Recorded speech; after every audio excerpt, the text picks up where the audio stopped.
கதிர் வாங்க, அங்க பாருங்க, அவங்கதான்.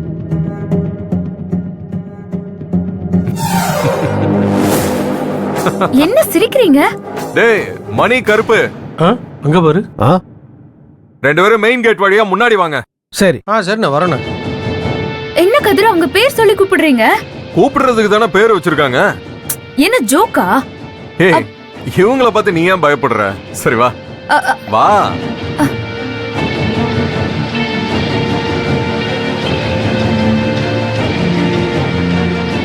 யாரு கதிர் அவங்க? இரு சொல்றேன்.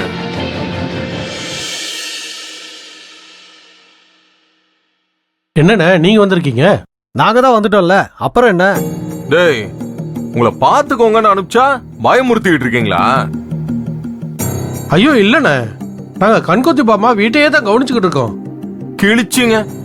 உங்களை பார்த்து பயந்து தான் இவ எனக்கு போன் பண்ணி சொன்னா, நான் பதறி அடிச்சு ஓடி வரேன். அப்போ நீங்க தான் இவங்கள அனுப்பிச்சு வச்சீங்களா? ஆமா, வீட்டுக்கு போனோட மனசு கேட்கல.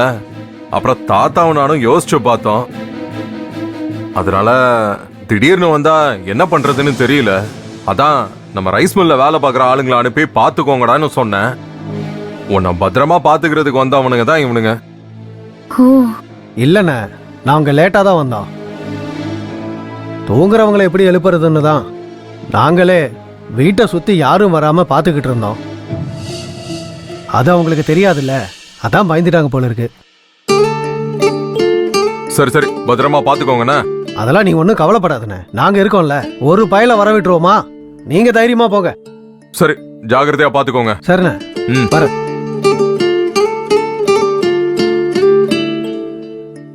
அப்பாடா, கொஞ்ச நேரத்துல ரொம்ப பயந்துட்டேன்.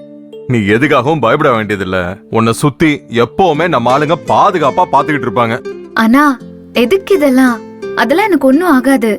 இப்பதான் பயந்தான்னு சொன்ன. பயந்தேன்டா. அதுக்காக 24 மணி நேரமும் பாடி கார்டு வச்சா சுத்த முடியும்? அவங்களுக்கு வேற வேலை இல்லையா என்ன? உன்னை பத்திரமா பாத்துக்கிறது தான் அவங்களுக்கு ஒரே வேலை. நீ என் குடும்பத்துக்காக எவ்வளவு நல்லது பண்ணிருக்க. அதெல்லாம் பாக்குறப்போ இதெல்லாம் ஒண்ணுமே இல்ல. இன்னும் நாங்க உனக்கு திருப்பி செலுத்த வேண்டிய நன்றி கடன் நிறைய இருக்கு.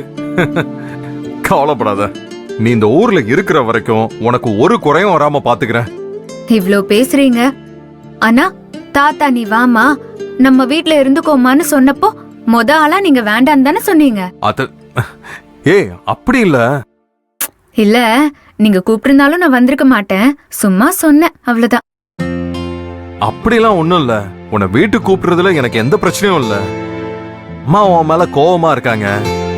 அது மட்டும் இல்லாம தேவையில்லாம ஏதாவது பேசி உன் மனசை கஷ்டப்படுத்துவாங்க. அது எங்களுக்கும் பார்க்க கஷ்டமா இருக்கும்ல, அதுக்கு தான். ரொம்ப தான் அக்கறை. சரி, சீக்கிரம் போய் தூங்குங்க. 2-3 நாளா நீங்க சரியா தூங்கவே இல்ல. ஓ, இது என் மேல உனக்கு இருக்கிற அக்கறையா?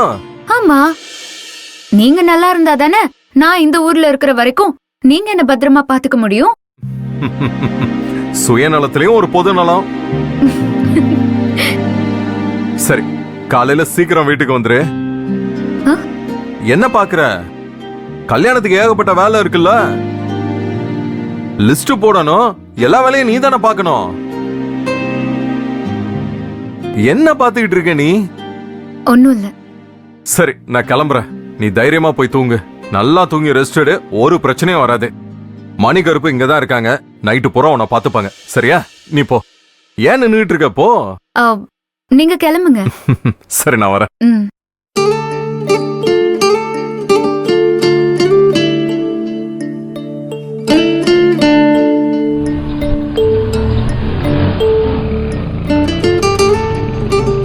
என்ன பார்த்தாலே பிடிக்காதுன்னு சொன்ன கதிர் இப்ப என் மேல அக்கறையா பேசுறாரு. தாத்தா வீட்ல இருந்த எல்லாரும் இப்ப கொஞ்சம் கொஞ்சமா மனசு மாறுறாங்க. இந்த நேரத்துல அருண் தேவையில்லாம இப்படி பண்றான். விடமாட்டேன். காலையில இருக்கு அவனுக்கு.